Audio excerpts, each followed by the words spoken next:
Hello friends, welcome back to own channel mining mirror. आज हम लोग बात करने वाले हैं फिर से mineral processing and mineral dressing के बारे में। This will be the part 2.1। तो 2.1 किस लिए? पिछली बार जो हम लोग बात किए थे कि इसमें जो भी चीज़ हम लोग नेक्स्ट स्टेप में जाएंगे, लेके जैसे कि यूनिट ऑपरेशंस हो गया, तो उसका एक यूनिट ऑपरेशन है कम्युनिकेशन। ये कम्युनिकेशन पार्ट इतना बड़ा है, उसमें क्रशिंग हो गया, ग्राइंडिंग हो गया, बाकी जो सेकेंडरी क्रशर्स हो गया है, तो इतना सारा मिला के टोटल वीडियो 3 घंटा से ऊपर हो जाता है। इसीलिए इसको मैं पार्ट बाय पार्ट करूँगा। तो ये 2.1, 2.2, 2.3 ऐसे करके 3 पार्ट करूँगा। तो 2.1 में हम लोग बात करेंगे क्रशर के बारे में, जो कि प्राइमरी क्रशर मेनली रहेगा। उसके बाद 2.2 में रहेगा हम लोग का सेकेंडरी क्रशर का, और लास्ट में रहेगा ग्राइंडिंग पार्ट। ठीक है, तो अभी हम लोग बात करेंगे क्रशर के बारे में। फर्स्ट ऑफ ऑल देखते हैं कि कम्युनिकेशन जो है इसका, और एक बार थोड़ा सा हम लोग पिछला वीडियो में जो भी बात किए थे उसके बारे में एक बार रिवाइंड कर लेते हैं। तो चलते हैं first, different unit operations of mineral processing. तो मिनरल प्रोसेसिंग का जो डिफरेंट डिफरेंट यूनिट ऑपरेशंस हम बारे में हम लोग बात किए थे, उसको और एक बार रिवाइंड कर लेते हैं। फर्स्ट हो गया कम्युनिकेशन, सेकंड पार्ट हो गया साइजिंग और classification, separation and concentration, and last हो गया डिवाटरिंग। तो कम्युनिकेशन में क्या क्या आता था? कम्युनिकेशन में आया था क्रशिंग, ग्राइंडिंग। साइजिंग में आ गया स्क्रीनिंग आ गया और क्लासिफिकेशन। सेपरेशन और कंसंट्रेशन में आ गया ग्रेविटी, डीएमएस जो डेंस मीडिया सेपरेशन होता है, फ्लोटेशन, मैग्नेटिक सेपरेशन और इलेक्ट्रिकल सेपरेशन। लास्ट में हो गया डिवाटरिंग, जिसमें आ गया sedimentation, filtration and thermal drawing. तो ये हो गया टोटल हम लोग का जो यूनिट ऑपरेशन है। ठीक है, तो अभी हम लोग बात करेंगे कम्युनिकेशन के बारे में। तो फर्स्ट ऑफ ऑल देखते हैं कि कम्युनिकेशन का डिफिनेशन क्या है। ठीक है, इसमें से हम लोग को थोड़ा सा अच्छा समझ में आ जाएगा। तो स्टार्टिंग में देख लेते हैं कम्युनिकेशन क्या होता है। It is a process of reducing the particle size. ये एक इंपॉर्टेंट टर्म है, reducing the particle size of the ore progressively until the clean particles of the mineral can be unlocked or liberated and separated from the associated gang। तो यहाँ पे तीन चीज़ important है। एक हो गया reducing the particle size progressively. ये progressive का मतलब क्या होता है कि स्टार्टिंग में जैसे आपका पार्टिकल साइज बड़ा है, उसके बाद उसका नेक्स्ट स्टेप में उसको और थोड़ा छोटा करेंगे, उसके बाद और थोड़ा छोटा करेंगे, उसके बाद और छोटा और छोटा और छोटा, लास्ट में फाइन्स में आ जाएगा। तो ये जो प्रोसेस है इसको बोलते हैं हम प्रोग्रेसिवली। तो प्रोग्रेसिवली हम लोग उसको रिड्यूस करेंगे पार्टिकल साइज को, ताकि उसमें जो भी लॉक्ड मटेरियल है, जैसे उसमें हम लोग को पता है कि कोई भी ओर में एक होता है जो हम लोग को चाहिए जो वैल्यूबल मिनरल है, और जो हम लोग को नहीं चाहिए जो हो गया गैंग। तो हम लोग को मिनरल से गैंग को अलग करना है। तो मिनरल से गैंग को अलग करने से उसका एक फंडामेंटल है कि एक साइज होता है, जो साइज तक हम लोग उसको रिड्यूस करके पहुंचेंगे तभी जाके मिनरल और गैंग अच्छी तरह से अलग हो पाएगा। तो वो जो साइज है उसको हम लोग बोलेंगे लिबरेशन साइज। ठीक है, तो लिबरेशन साइज, तो वही लिबरेशन साइज तक पहुंचने के लिए हम लोग को प्रोग्रेसिवली वो साइज को रिड्यूस करना पड़ेगा। ओके, तो ये हो गया डेफिनेशन कम्युनिकेशन का। अब चलते हैं एक थोड़ा बहुत यहाँ पे दिखा देते हैं कि मॉडल, जैसे कि ये एक हो गया छोटा सा एक और का मॉडल हो गया। तो इसमें जैसे आप देख सकते हैं कुछ काला पोर्शन से, कुछ रेड पोर्शन से, कुछ येलो पोर्शन से। तो अगर हम लोग ये येलो पोर्शन को मान लेते हैं कि ये हो गया हम लोग का जो गैंग पार्टिकल्स हो गया, और जो ब्लैक वाला हो गया वो हम लोग का रिक्वायर्ड मिनरल हो गया। तो इस जिस तरह से यहाँ पे हम लोग पिक्चर देख पा रहे हैं, इसमें जो लॉकिंग प्रॉपर्टी है, मतलब सब कुछ क्या ना एक ही जगह पे है, तो उसको आप लोग को अलग करना है। तो इसमें देखिए जैसे कि अगर हम लोग इसको ग्रिड में डिवाइड कर लेते हैं, कुछ कुछ देखिए ये हो सकता है ये वाला सेक्शन में मटेरियल हो और ये वाला सेक्शन में गैंग हो, फिर से यहाँ मटेरियल हो। तो इस तरह से रहेगा, तो उसको हम लोग को साइज़ को रिड्यूस करना पड़ेगा। ठीक है, जैसे कि ये पिक्चर में देख सकते हैं, जैसे ये वाला जो कलर हो गया ये हो गया अच्छा मेटल जो हम लोग को रिक्वायर्ड है, और रेड हो गया हम लोग का गैंग, और ये जो ब्लू वाला है, ब्लू वाला हो गया जो एसोसिएटेड मिनरल। तो इसको हम लोग को अलग अलग करना है। तो आपका फंडामेंटल क्लियर करने एक चीज़ बता देता हूँ। जैसे ही हम लोग उसको तोड़ते हैं, हम लोग को बहुत सारा जो प्रोडक्ट मिलता है, जो आउटपुट मिलता है। एक हो गया ये वाला जो पिक्चर आप देख सकते हैं, ये आपका फंडामेंटल क्लियर कर देगा। जैसे कि हम लोग का रिक्वायर्ड जो कलर वाला मिनरल है वो यही है जो पीच कलर है। जैसे ये हो गया मिनरल और ये हो गया हम लोग का ज्ञान।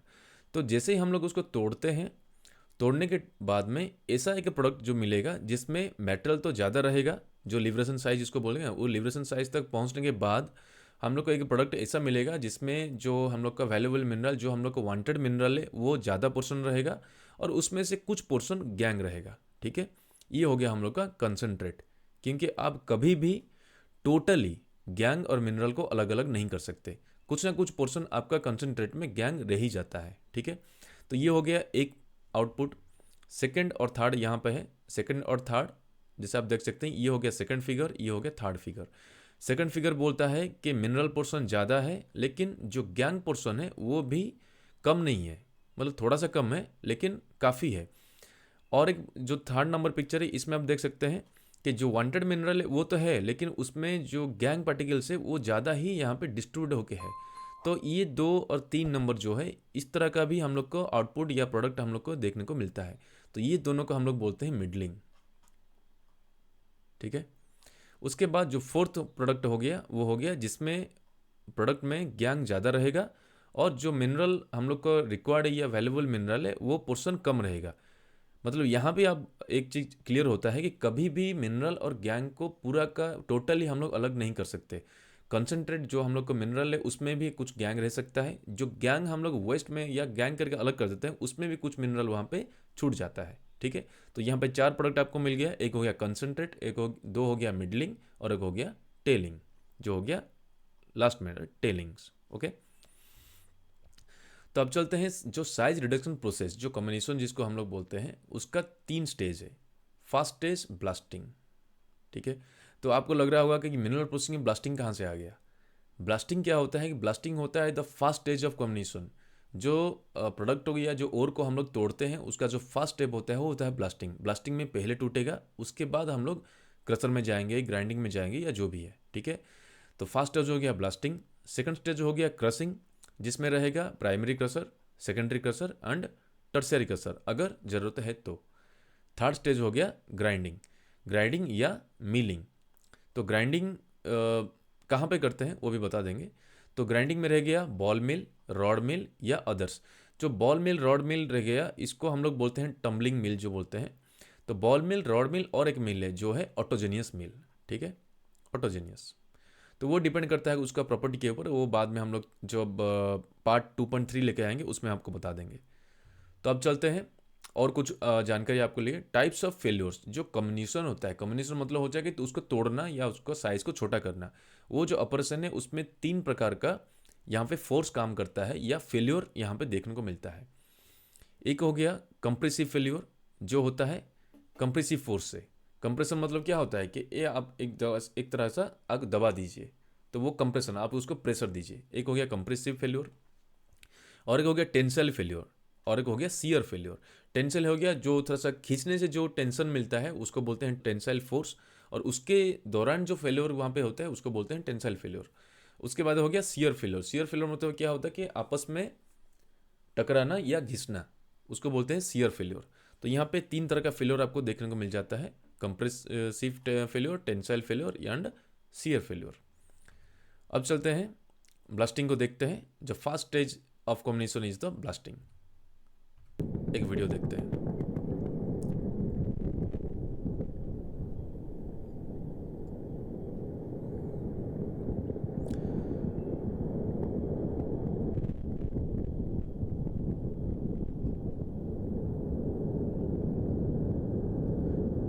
तो आप देख पा रहे होंगे कि किस तरह से यहाँ पे जो ब्लास्टिंग के दौरान जो मटेरियल का साइज रिडक्शन होता है, इसमें बोल्डर्स भी होता है, फाइन्स भी होता है, जो फ्रैगमेंटेड जो रिक्वायर्ड हम लोग का है वो भी मिल जाता है।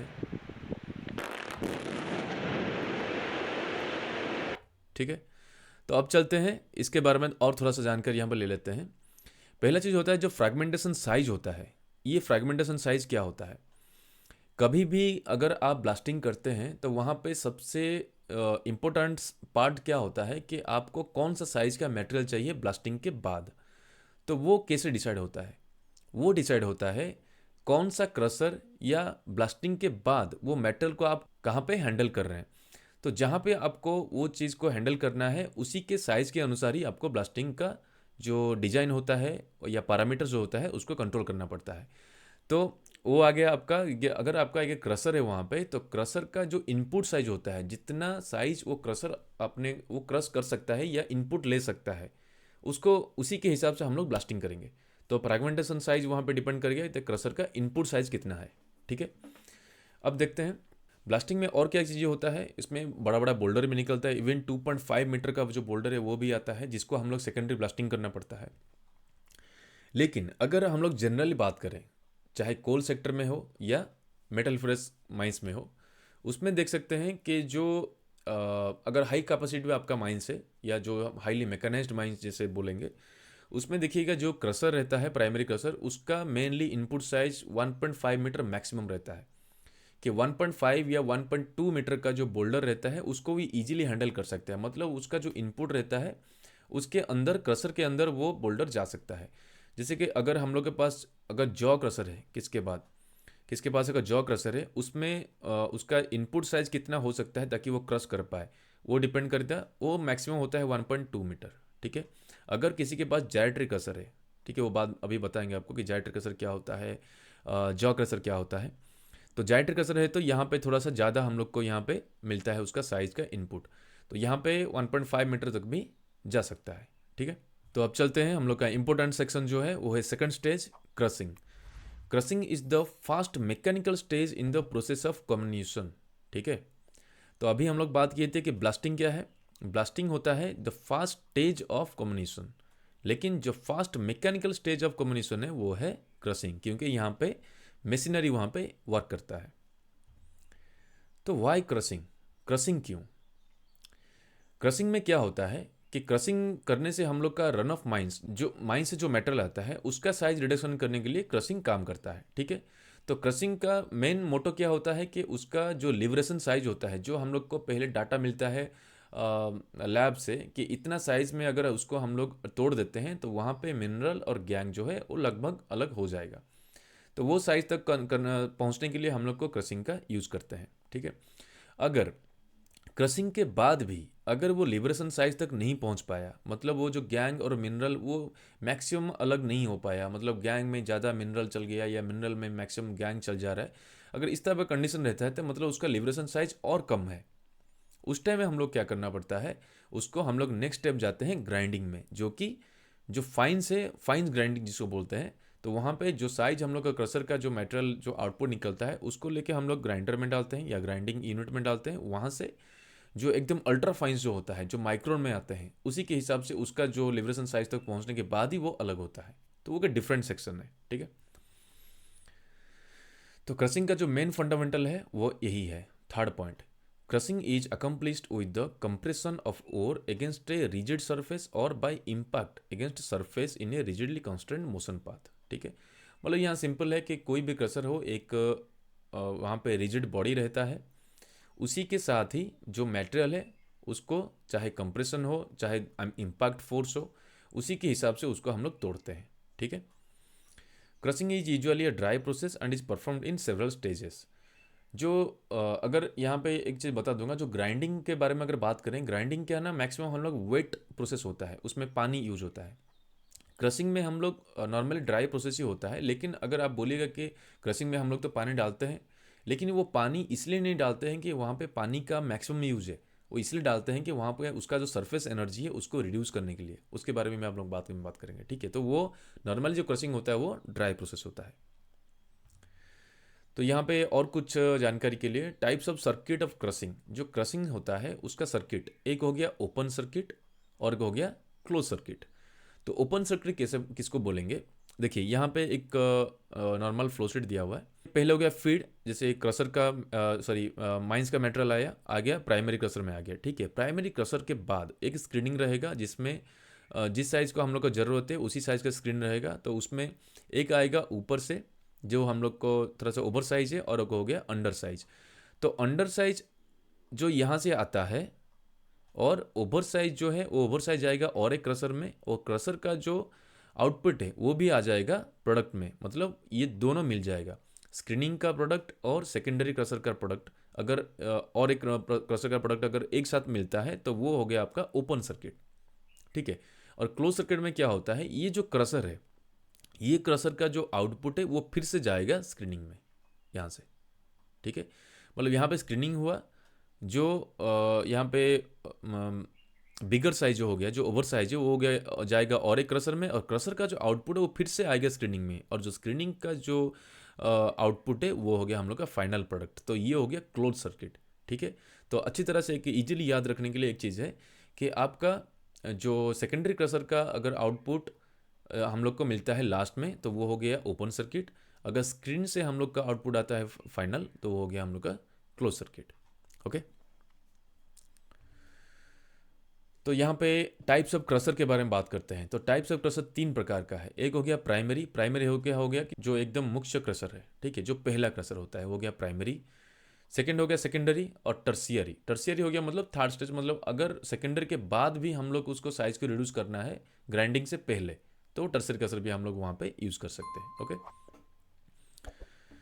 तो अभी और कुछ यहाँ पे जानकारी कि क्रसर जो डिवाइड होता है वो पावर कंजप्शन के हिसाब से अगर अभी बात करें हम लोग, जो वो 3 प्रकार का है। एक हो गया हाईएस्ट पावर कंज्यूमर्स, और एक हो गया इंटरमीडिएट कंज्यूमर, और एक हो गया लोएस्ट कंज्यूमर। तो हाईएस्ट पावर जो मैक्सिमम या हाईएस्ट पावर जो कंज्यूम करता है वो होता है jaw crusher, gyratory crusher and tumbling mill, मतलब जो ग्राइंडिंग यूनिट हो गया। इंटरमीडिएट कंज्यूमर्स कौन कौन होता है, जो थोड़ा सा मीडियम पावर कंज्यूम करता है। इम्पैक्ट क्रसर और वाइब्रेशन मिल्स, ये नॉर्मली होता है कहाँ पे, कोल सेक्टर में यूज होता है, और कोल में जॉ भी यूज होता है और बाद में बताएंगे। लोएस्ट कंज्यूमर जो सबसे कम एनर्जी यूज करता है वो होता है रोल क्रसर। ओके, तो यहाँ पे और एक इंपॉर्टेंट टर्म के बारे में जान लेते हैं जिसको बोलते हैं हम लोग रिडक्शन रेशियो। तो रिडक्शन रेशियो, रिडक्शन से आपको पता लग रहा होगा, रिडक्शन मतलब जिसका साइज हम लोग कम करते हैं। तो रिडक्शन रेशियो क्या होता है, यहाँ पे देखिए R equal to divided F divided by P. तो एफ क्या होता है, ये तो हो गया रिडक्शन रेशियो। एफ हो गया आपका फीड साइज, ठीक है, जो होता है कोई भी क्रसर में या कोई भी यूनिट में, चाहे जॉ क्रसर हो, चाहे जायरेट्रिक क्रसर हो, चाहे कोई भी यूनिट हो, ग्राइंडिंग हो, ये हो, उसका एक फीड साइज होता है, मतलब जो साइज हम लोग उसमें फीड करते हैं। और एक हो गया आउटपुट साइज जो हो गया प्रोडक्ट, उसका साइज। तो feed size divided by product size जो होगा उसको हम लोग बोलेंगे रिडक्शन रेशियो। तो ये जो रिडक्शन रेशियो है ये बहुत इंपॉर्टेंट फैक्टर है कोई भी क्रसर को चूज करने के लिए। अगर हम लोग को ज़्यादा रिडक्शन रेशियो चाहिए तो हम लोग का कौन सा क्रसर यूज़ करेंगे, उसी के हिसाब से हम लोग उसको जो जिसको बोलेंगे हम लोग डिजाइन ऑफ क्रसर या design of plant circuit, okay, processing circuit, उसी को ये बहुत बड़ा काम करता है या बहुत बड़ा फैक्टर है जिसको हम लोग कंसिडर करना पड़ता है। तो अब चलते हैं प्राइमरी क्रसर की ओर। Primary crushers are heavy duty machines used to reduce the run of mine ore down to a size suitable for transport and for feeding the secondary crusher or autogenous or semi-autogenous mills. They are always operated in open circuit with or without heavy duty scalping screen or grizzlies. तो यहाँ पे बात कर रहे हैं जो primary crusher होता है वो सबसे हेवी ड्यूटी मशीनरी होता है प्लांट का, जिसमें हम लोग फीड करते हैं जो रन ऑफ माइन का या माइन से जो मेटेरियल आता है उसको फीड करते हैं, और उसका जो प्रोडक्ट निकलता है वो उसका साइज होता है सेकेंडरी क्रशर का या उसका जो नेक्स्ट क्रशर है उसका जो फीड साइज है वो होना चाहिए। मतलब प्राइमरी क्रशर का output is equal to secondary crusher का इनपुट या जो ग्राइंडिंग मिल है उसका इनपुट, उसी के हिसाब से हम लोग क्रशर को सेट करते हैं। ठीक है, तो जो भी प्राइमरी क्रशर होता है वो मेनली ओपन सर्किट में काम करता है। जैसे हम लोग को बात बताया था आपको कि ओपन सर्किट क्या होता है कि आप फीड करिएगा क्रशर में, प्राइमरी क्रशर में आया, उसके बाद वहाँ पे एक स्क्रीन लगेगा जिसका ओवर साइज जाएगा सेकेंडरी क्रशर में, और सेकेंडरी क्रशर का आउटपुट और स्क्रीन का जो आउटपुट ये दोनों मिलके हो जाएगा हम लोग का फाइनल प्रोडक्ट। तो ये हो गया ओपन सर्किट। ठीक है, क्लोज होने से क्या होता है, जो स्क्रीन से आता है ये सेकेंडरी क्रशर का जो प्रोडक्ट है वो आता है फिर से स्क्रीन में, और स्क्रीन का जो प्रोडक्ट है वो होता है फाइनल, तो होता है क्लोज सर्किट। तो प्राइमरी क्रशर में यहाँ पे दिखा देते हैं। प्राइमरी क्रशर जैसे मेटल फ्रेश माइंस या कोल माइंस में दोनों को अगर यहाँ पे देखेंगे तो अच्छे से क्लियर हो जाएगा। मेटल फ्रेश माइंस में 2 प्रकार का मेनली यूज होता है, एक हो गया जॉ क्रशर और एक हो गया जायरेट्रिक क्रशर। और कोल में मेनली जो यूज होता है वो होता है जॉ क्रशर। उसके बाद भी जो कोल में कोल भी बहुत प्रकार का होता है, अगर कोल का हार्डनेस के हिसाब से भी हम लोग वहाँ पे चूज करते हैं। तो जैसे नीचे जो 2 क्रशर दिया हुआ है, impact crusher and roll crusher, ये जो इम्पैक्ट क्रशर है वो बाद में हम लोग बात करेंगे, ये भी बहुत सारा जगह पे आज प्राइमरी क्रशर काम करता है। ठीक है, इम्पैक्ट क्रशर्स। और के रोल क्रशर जो यह पिक्चर में आप देख सकते हैं, ये भी बहुत सारा जो सॉफ्ट कोल होता है वहाँ भी ये वाला चीज़ यूज होता है आज प्राइमरी क्रशर। ठीक है, तो कोल में प्राइमरी क्रशर चूज करने के लिए हम लोग को बहुत सारा फैक्टर को देखना पड़ता है, लेकिन मेटल फर्स्ट माइंस में कहीं भी जाएगा आपको ये दो तरह का ही प्राइमरी क्रशर देखने को मिलता है, जॉ क्रशर एंड जाइट्री क्रशर। तो अभी हम लोग बात करेंगे एक एक करके। ओके, फर्स्ट हो गया जॉ क्रशर। तो एक चीज जान ली कि जॉ क्रशर जो है, जॉ, उसका नाम जॉ क्रशर क्यों है, उसका आंसर यहीं पे है। जॉ, जॉ मतलब होता है, जैसे कि बात कर बोल सकते हैं, जैसे थोबड़ा बोल सकते हैं कि यहाँ पे जैसे आप खाते हैं कोई भी चीज़ को आप चबाते हैं तो वहाँ पे आपको दो ठो जॉ है, अपर जॉ एंड लोअर जॉ।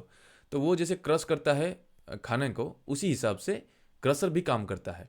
मतलब वहाँ पे दो प्लेट रहेगा, वो दो प्लेट के अंदर ही हम लोग को जो मटेरियल को क्रश करना है, तो इसीलिए उसका नाम हो गया जॉ क्रशर। एक जॉ टाइप का वो ओपन रहेगा ऐसे खुला हुआ, उसमें अगर मटेरियल आता है उसको वो क्रश करेगा। ठीक है, तो उसका एक वीडियो दिखाते हैं आपको।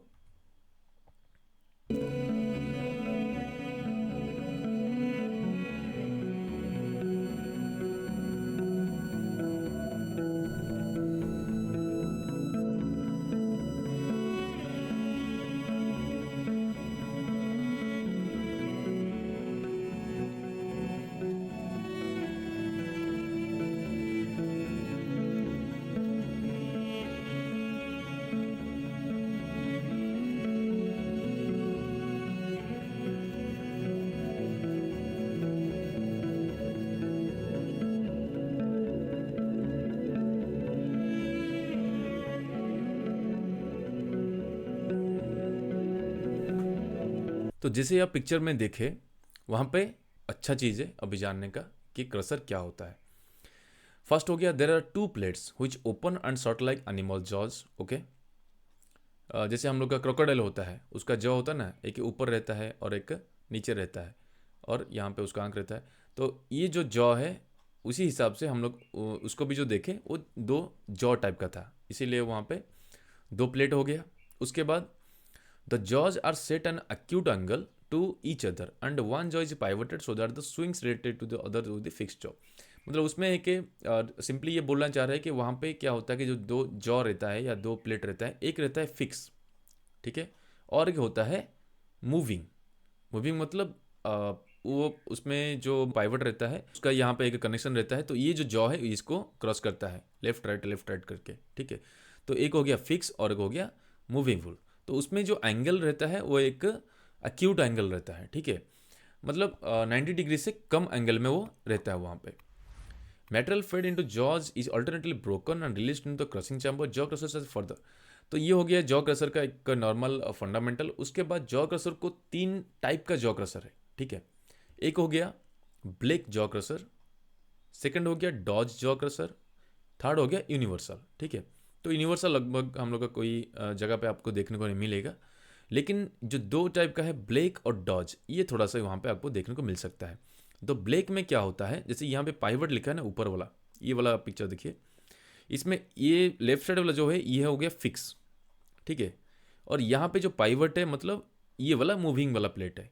तो ये देखिए, जो अगर नीचे से मूव करता है मतलब यहाँ पे पाइवट है, ऊपर में वो कनेक्शन है, लेकिन नीचे वाला जो प्लेट है वो इसको क्रॉस कर रहा है ऐसे लेफ्ट और राइट लेफ्ट राइट ऐसे करके।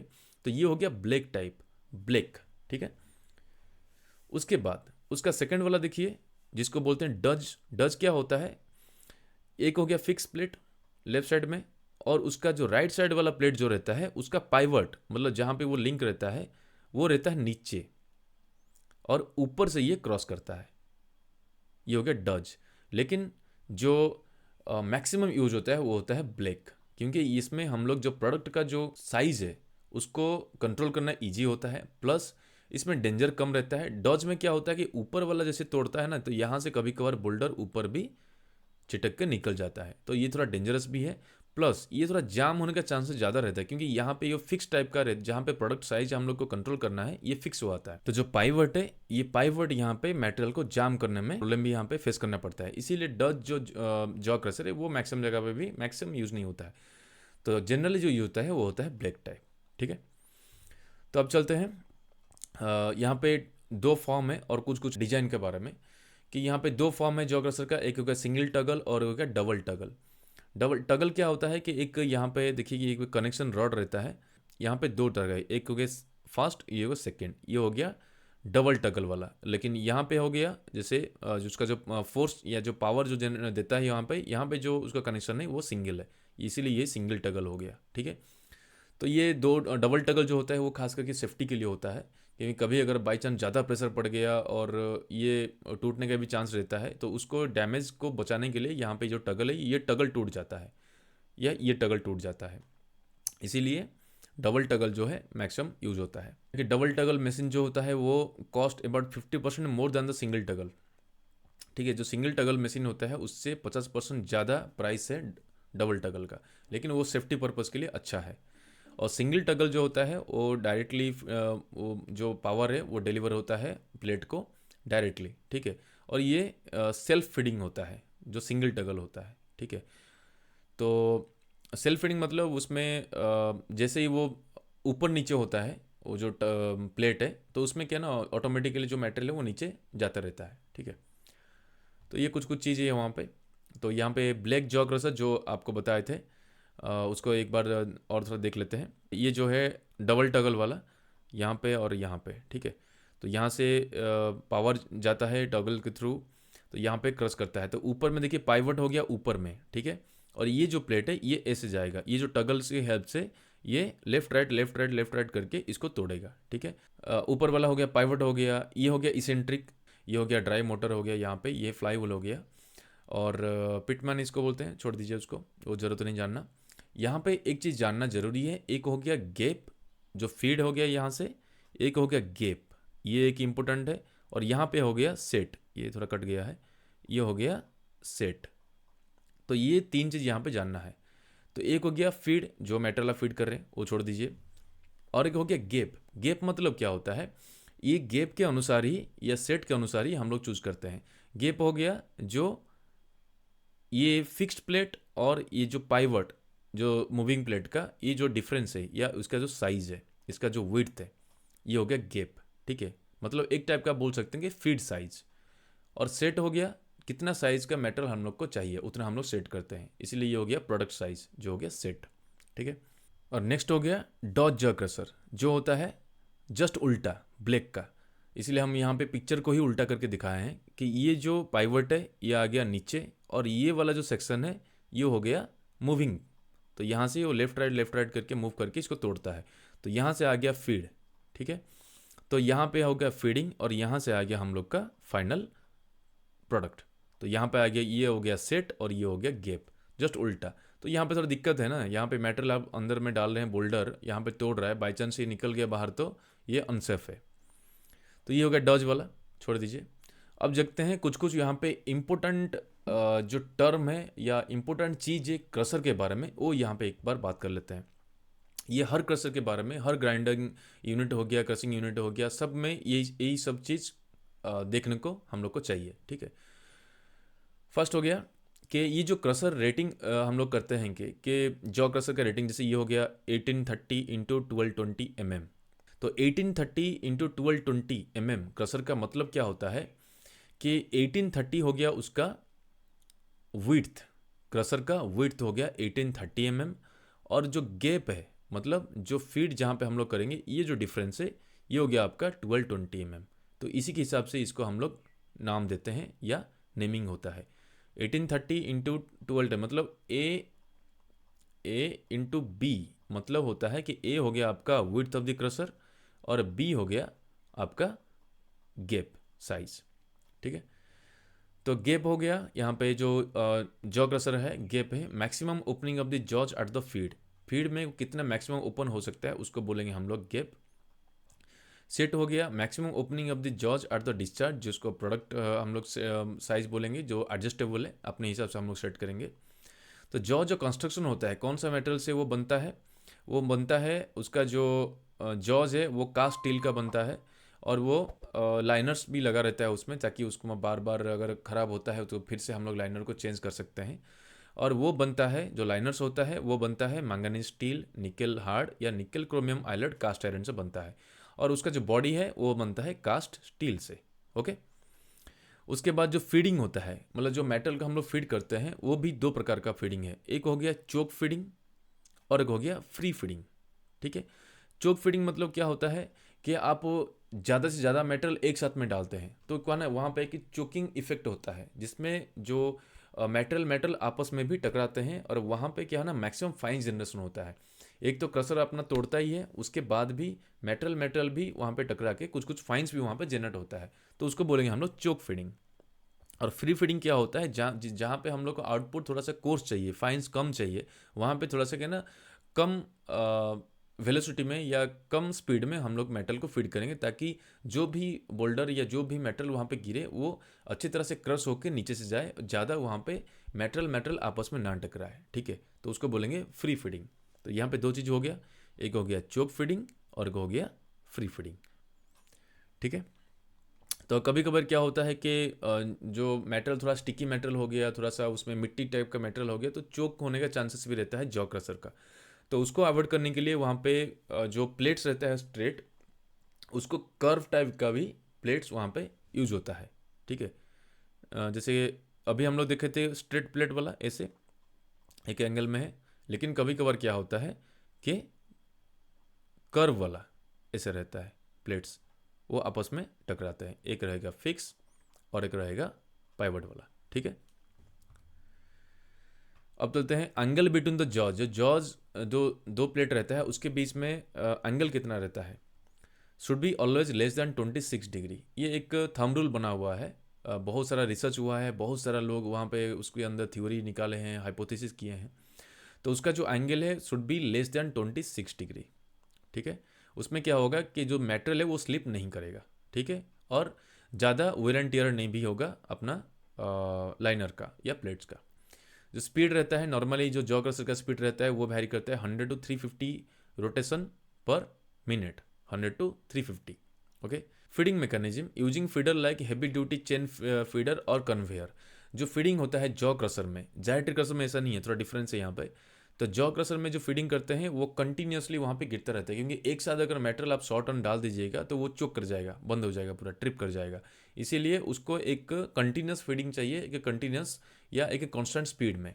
इसीलिए वहाँ पे हम लोग यूज़ करते हैं हेवी ड्यूटी चेन फीडर या कन्वेयर। ठीक है, थ्रो और amplitude of the swing. Throw क्या होता है कि कितना दूर तक वो जाता है, जो प्लेट जो मारता है जाके मटेरियल को, वो कितना दूर तक वो जाता है, उसको बोलते हैं थ्रो। ठीक है, तो वो थ्रो होता है 1 to 7 सेंटीमीटर, मतलब 10 to 70 mm तक वो थ्रो होता है। ठीक है, क्रशिंग साइकिल, ये जो क्रशिंग साइकिल होता है वो होता है हाफ साइकिल। हाफ साइकिल मतलब क्या होता है, जैसे कि ये प्लेट हो गया, तो ये जो प्लेट है, जो मूविंग वाला जो प्लेट है, वो एक बार जाएगा और फिर वापस आ जाएगा। ठीक है, इसीलिए इसको बोलते हैं ये हाफ साइकिल है। लेकिन जायट्री क्रशर जो होता है क्या, जैसे वो सर्कुलर मोशन में रहता है, तो उसको बोलेंगे हम लोग full cycle. Okay, maximum capacity 725 ton per hour. Size range जो होता है, कितना साइज तक हम लोग जो जॉ क्रशर अवेलेबल रहता है, उसका गैप साइज 1680 mm रहता है, और विड्थ जो है मैक्सिमम 2130 भी रहता है। रिडक्शन रेशियो, ये एक इंपॉर्टेंट फैक्टर है। जॉ क्रशर का रिडक्शन रेशियो रहता है 6, मतलब 6 to 7। कभी भी कोई भी मशीनरी का जो रिडक्शन रेशियो होता है ना, कभी भी फिक्स नहीं होता है कि 6 है या 7 है, हमेशा एक रेंज में रहता है 6 to 7। तो ये जो 6 बोलते हैं, जैसे कि यहाँ पे एक एग्जांपल देख सकते हैं, जो गैप साइज है, ठीक है, अगर गैप हो गया हम लोग का, या फीड साइज जो हो गया 1220 हो गया, और आउटपुट जो निकलता है जॉ क्रशर का वो होता है 200 mm तक, या 150 mm भी हम लोग कर सकते हैं उसको, तो 150 to 200 mm रहता है, तो उसको अगर डिवाइड करते हैं तो वहाँ पे हम लोग मिलता है 6। तो ये जो रेंज है ये आ जाएगा 6 to 7। ठीक है, तो इसको हम लोग कैसे बोलते हैं कि रिडक्शन रेशियो 1:6 या 1:7, इस तरह से हम लोग बात करते हैं कि जॉ क्रशर का रिडक्शन रेशियो कितना होता है कि 1:6 या 1:7। प्राइम जायट्री क्रशर कितना रहता है 1:8, 1:7, जो भी है, तो ऐसे ही हम लोग बात करते हैं। ठीक है, तो अब चलते हैं सेकंड क्रशर, जो बोलते हैं जायट्री क्रशर। ठीक है, तो यहाँ पे भी बात करते हैं, जैसे जॉ क्रशर का हम लोग बात की, जॉ क्रशर क्यों बोलते हैं कि उसमें 2 जॉ काम करता है। तो अभी बात करके जायट्री क्रशर क्यों बोलते हैं। जायट्री क्रशर क्या होता है, ये इसी का नाम भी जायरेट्रिक के हिसाब से ही हुआ है। जायरेट्रिक मतलब क्या होता है कि एक इलिप्टिकल मोशन होता है। एक हो गया सर्कुलर मोशन, कोई भी मशीन अगर घूमता है सर्कुलरली वो सर्कुलर मोशन हो गया, वो नॉर्मल ऐसे घूमता है। लेकिन अगर इलिप्टिकली घूमेगा, ऐसे ऐसे करके घूमेगा, तो उसको बोले हम लोग जायरेटरी मोशन, इसीलिए इसका नाम पड़ा जायरेट्रिक असर। ठीक है, तो एक वीडियो दिखाते हैं आपको।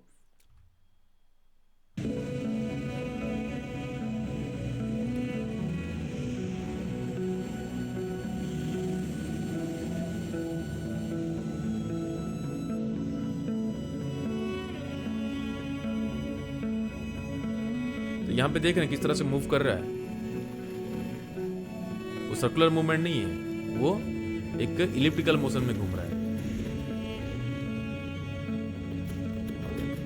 थोड़ा स्पीड कर दिया मैं इसको। देखिए ये कंटिन्यूसली जो घूम रहा है ना, ये सर्कुलर मोशन नहीं है उसका, वो उसका इलिप्टिकल मोशन है, इसलिए बोलते हैं इसको जायरेट्रिक असर।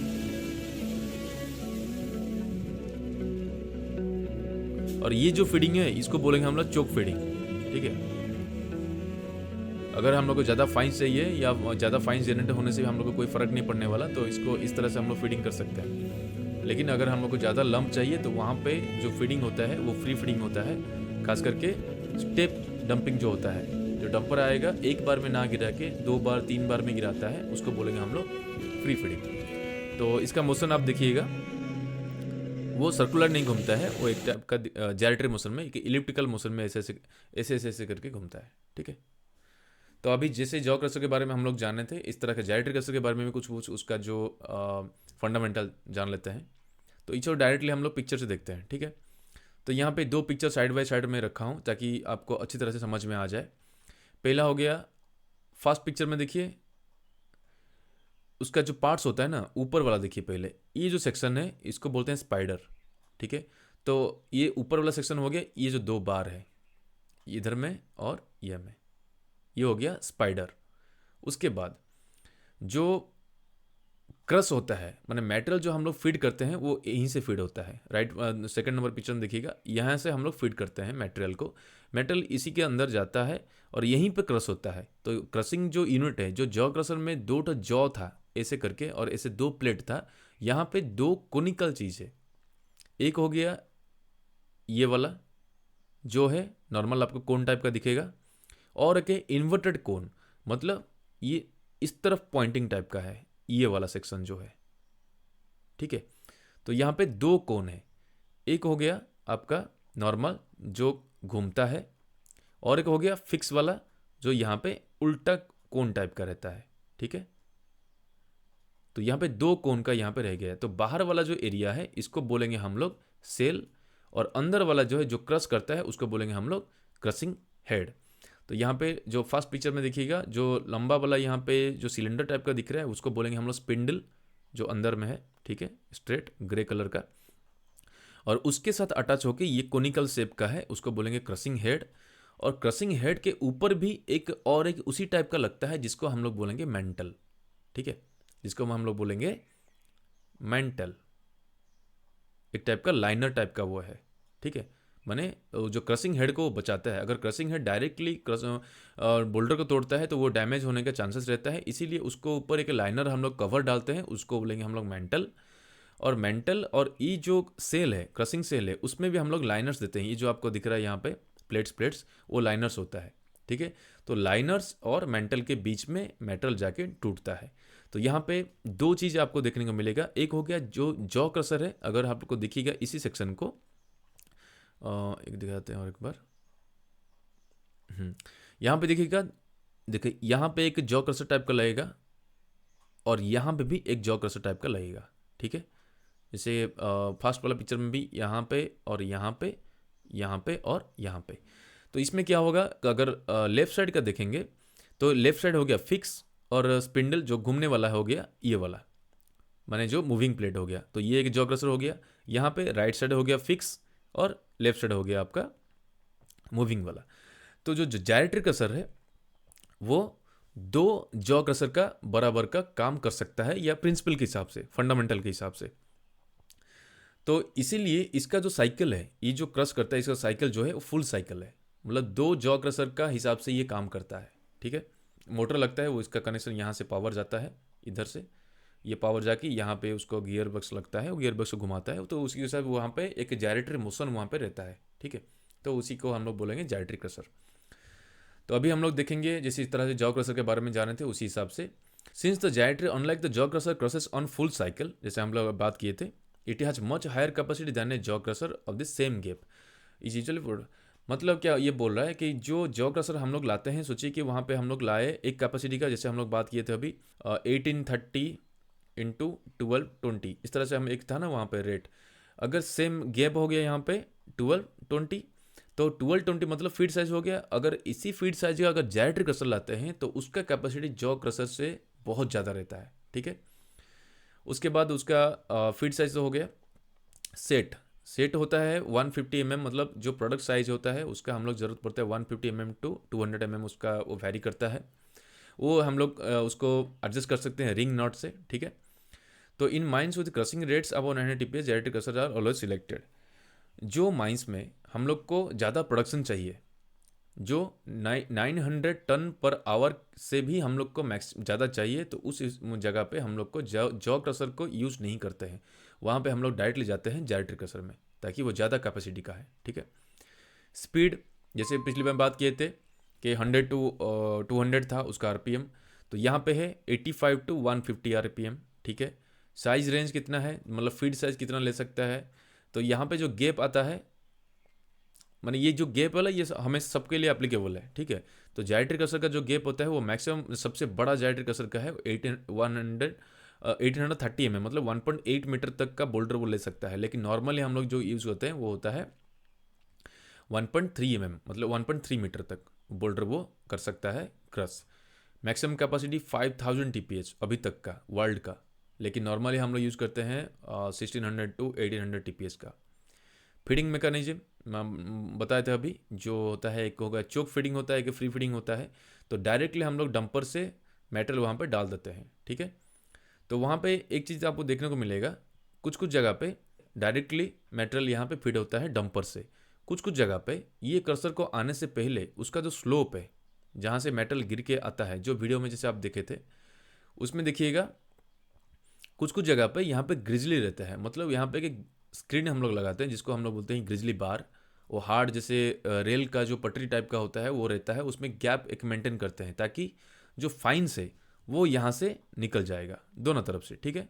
जैसे डंपर से मटेरियल यहाँ पे गिरा और यहाँ से वो जैसे ही लुढ़क के नीचे आता है ना, क्रशर से जाने से पहले ही जो फाइन्स मटेरियल है वो यहाँ से और यहाँ से नीचे आ जाएगा, ठीक है, इसका आउटपुट में। और ओनली जो बड़ा पार्टिकल या बड़ा जो साइज का मटेरियल है वही खाली जाके अंदर में क्रश होगा। तो वहाँ पे क्या होता है कि जो क्रशर का जो वेयर एंड टेयर भी कम होगा और कैपेसिटी भी बढ़ जाएगा, ठीक है। तो ये हो गया फीडिंग हो गया, चोक फीडिंग, फ्री फीडिंग, कुछ भी आप कर सकते हैं, ठीक है।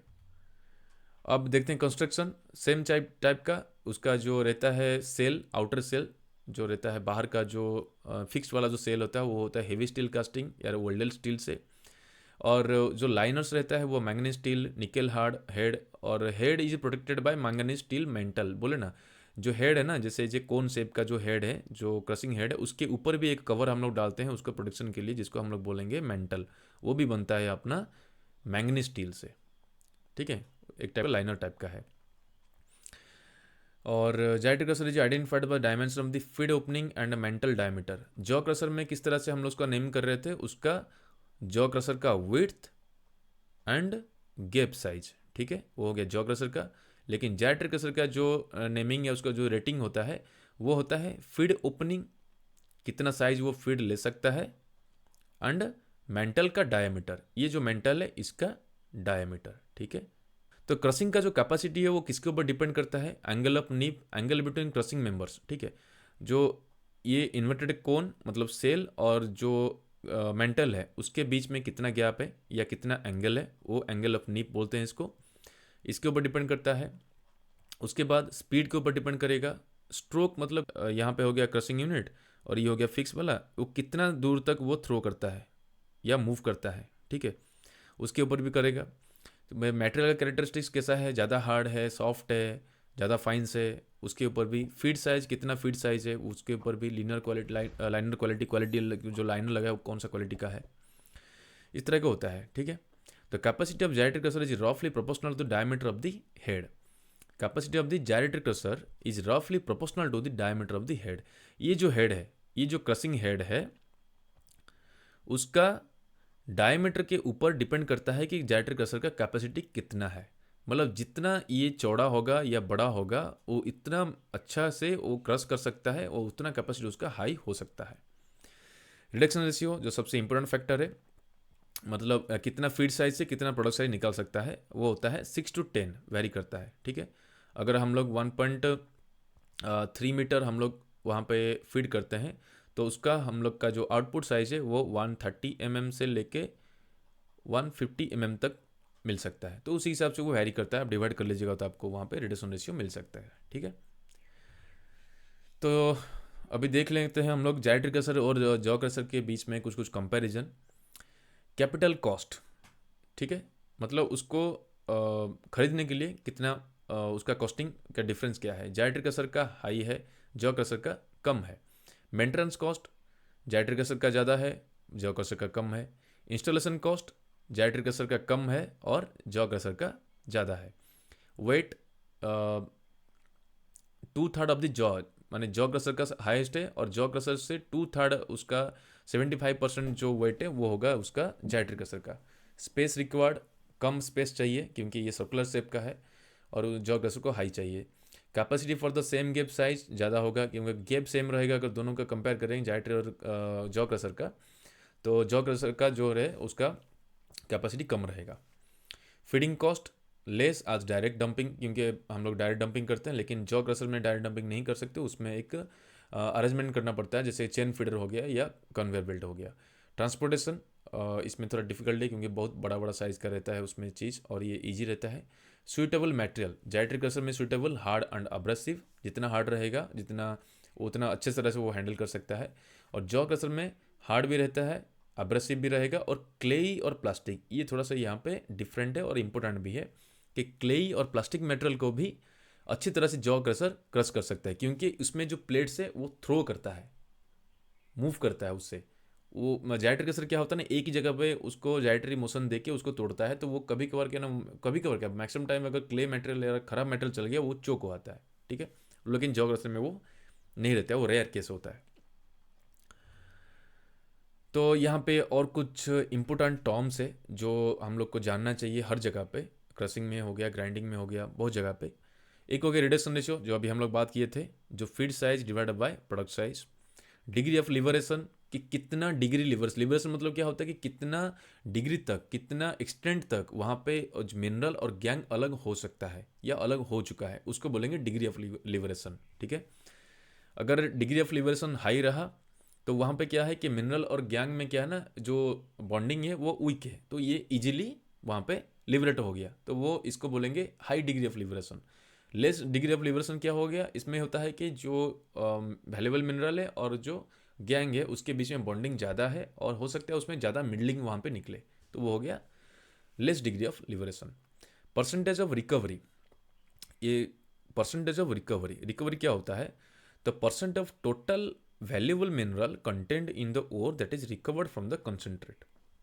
मतलब ओर में जो मेटेरियल या जो मिनरल हम लोग को चाहिए उसका फाइनल प्रोडक्ट से कितना वहाँ से हम लोग को मिला, उसको बोलेंगे हम लोग रिकवरी, फाइनल से, कंसनट्रेट से। ठीक है, तो अगर कोई बात करता है कि 90% रिकवरी हुआ, मतलब क्या होता है कि जो मिनरल लास्ट में जो कंसनट्रेट या जो फाइनल प्रोडक्ट है उसमें से हम लोग को 90% मिनरल मिला, मतलब 10% उसमें टेलिंग में चल गए या गैंग मिला, लेकिन 90% हम लोग रिकवर कर लिए कंसनट्रेट से। ठीक है, अभी रेशियो ऑफ कंसंट्रेशन क्या होता है, रेशियो ऑफ कंसंट्रेशन होता है weight of the feed to the weight of the concentrate. जितना हम लोग फीड किए कोई भी सिस्टम में उसका वेट, और जितना हम लोग को निकला या कंसंट्रेट या आउटपुट का जो वेट है उसका वेट, उसको अगर कंपेयर करेंगे एक सर्टन टाइम में, उसको बोलेंगे हम लोग रेशियो ऑफ कंसंट्रेशन। ठीक है, ग्रेड और एसे, ग्रेड तो हम लोग को पता है आपको कि कितना परसेंटेज एस का कोल है या कितना परसेंटेज का एफी कंटेंट है या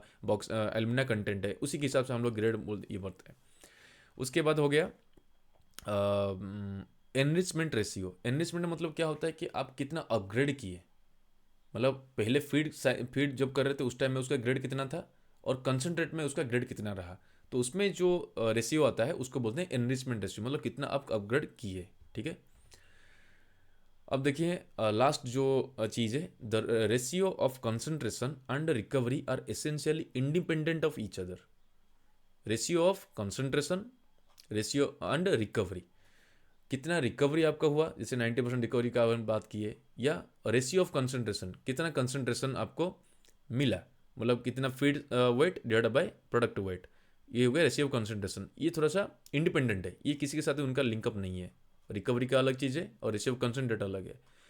रिकवरी एंड ग्रेड जो है कंसंट्रेशन का वो इन्वर्सली प्रोपोर्शनल है। ये एक इंपॉर्टेंट चीज़ है, क्योंकि एक पर्टिकुलर जगह पे कितना अगर रिकवरी हम लोग को ज़्यादा चाहिए, सोचो कि हम लोग को 90% रिकवरी चाहिए, मतलब वहाँ पे ग्रेड खराब होने का चांसेस ज़्यादा है, क्योंकि आप जितना आप एंट्री किए, अगर 100 kg आप उसमें फीड किए तो उसमें 90 kg आप निकाल रहे हैं, आपको ज़रूरत है, मतलब आपके हिसाब से 90 kg आप निकाल रहे हैं, रिकवर कर रहे हैं, तो उसमें हो सकता है कि उसका ग्रेड खराब हो वहाँ पे, कि वो हो तरह से वहाँ पे सही तरह से लिवरेट ना हो, सही तरह से वो गैंग से अलग नहीं हुआ होगा, तो वो हो गया।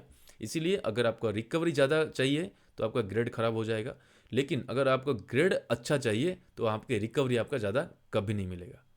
तो ये इन्वर्सली प्रोपोर्शनल है। ठीक है, तो फ्रेंड्स ये हो गया टोटल प्राइमरी क्रशर का बारे में। और प्राइमरी क्रशर में भी जॉ क्रशर और जाइट्रिक क्रशर, जॉ क्रशर में भी ब्लैक टाइप का, डॉस टाइप का, जाइट्रिक क्रशर का जो भी डिफरेंस है, जो भी उसका कंपैरिजन है, वो हम लोग अच्छी तरह से देख लिए। आई होप कि ये आपको वीडियो बहुत अच्छा लगे और बहुत फ़ायदा हो या बहुत काम में आए। तो अगर आपको वीडियो अच्छा लगा है तो लाइक और शेयर जरूर करिएगा, और subscribe my channel if you are new in my channel. तो मिलते हैं अगला वीडियो में, वो होगा पार्ट 2.2, जिसमें हम लोग बात करेंगे सेकेंडरी क्रशर के बारे में। तो मिलते हैं नेक्स्ट वीडियो में। Thank you.